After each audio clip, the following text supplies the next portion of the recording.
জাঁকজমকভাবে মানিক মিয়া এভিনিউতে 28 ফেব্রুয়ারি জন্ম নেয়া এনসিপি এবার ভাঙনের পথে। শোনা যাচ্ছে এনসিপি এবং গণ অধিকার পরিষদ ভেঙে একটা দলে রূপান্তরিত হতে পারে। আবার অন্যরকম আলোচনাও রয়েছে যে দল দুটা জোটে আসতে পারে। তবে সবচেয়ে বেশি আলোচনা হচ্ছে যে দুটা তারুণ্যের দল মিলে একটা দলে রূপান্তরিত হতে পারে। আজকের এনসিপিতে যারা নেতৃত্বস্থানীয় তরুণরা রয়েছে তারা একসময় নুরুল হক নূরের নেতৃত্বে গণ অধিকার পরিষদের ছাত্র অধিকার যে সংগঠনটা ছিল সেখানে তারা ছিল। নুরুল হক নূরকে নেতা মেনে তারা রাজনীতি করত। এবার তারাও চাচ্ছে যে দুটা দলের তারুণ্যরা মিলে দেশে একটা নতুন শক্তির আভাস দিতে।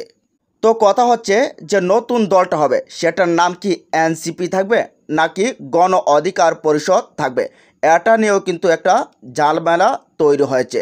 এনসিপির সার্জিস আলম সহকারে বেশ কয়েকজন ফ্রন্টলাইনের নেতা বলছেন যে এখানে পদবি নিয়েও অনেক বিষয় রয়েছে।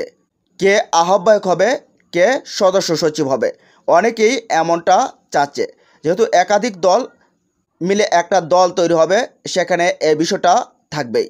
আবার গণ অধিকার পরিষদের সদস্য সচিব রাশেদ খান বলেন, এনসিপির নেতাকর্মীদের সাথেও আমাদের কথা হয়েছে, তারাও চাচ্ছে যে দুটা দল মিলে একত্রিত হয়ে আমরা নতুন একটা শক্তিতে রূপান্তরিত হয়।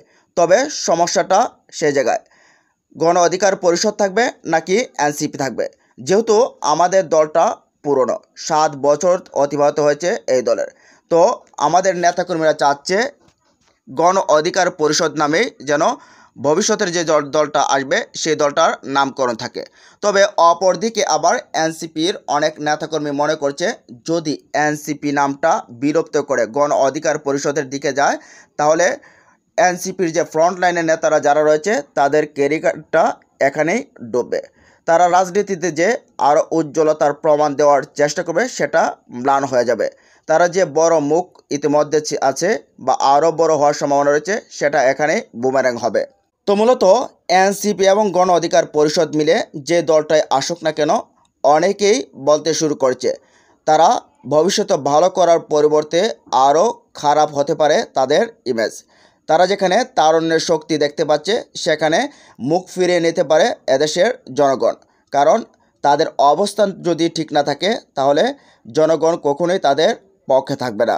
তো প্রিয় দর্শক, আপনারা কি মনে করেন আগামীতে যে দলটা আসবে এনসিপি এবং গণ অধিকার পরিষদ ভেঙে সেই দলটা আসলে কতটা প্রভাব বিস্তার করতে পারবে বাংলাদেশের বর্তমান রাজনীতিতে? জানিয়ে দিন কমেন্ট বক্সে। ভালো থাকুন, সুস্থ থাকুন, আল্লাহ হাফেজ।